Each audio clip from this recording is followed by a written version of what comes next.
ગુજરાતનો આવાજ।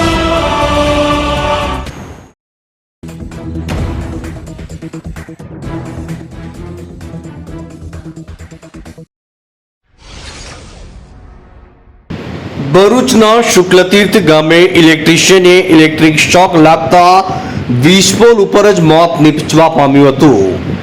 ભરૂચ તાલુકાના શુક્લતીર્થ ગામે રામજી મંદિર તરફ જવાના માર્ગ પર ખાનગી ITI પાસે વીજળીના થાંભલાઓ પર વીજ સમારકામ કરવા ચડેલા અંગારેશ્વરના એક ઇસમનું ઇલેક્ટ્રિક શોક લાગતા વીજપોલ ઉપર જ મોત નીપજતા ભારે અરેરાટી વ્યાપી જવા પામી હતી। प्राप्त माहिती अनुसार अंगारेश्वरना प्राइवेट इलेक्ट्रिशियन अरविंदभाई वसावा शुक्लतीर्थ गाम में रामजी मंदिर तरफ जवाना मार्ग पर आवेला ITI पास वीजपोल पर समारकाम करवा आव्या हता। समारकाम दरमियान वीज शॉक लागता वीजपोल पर तेओ ढળી પડ્યા હતા। વીજ શોક लागता વીજપોલ ઉપર મોત તેઓનું નિપજવા પામ્યું હતું। ઘટનાને પગલે લોકોના ટોળા એકત્રિત થઈ ગયા હતા। યુવાનના મૃતદેહને દોરડું બાંધીને નીચે ઉતાર્યો હતો। माछथी मोहसिन कारानो रिपोर्ट।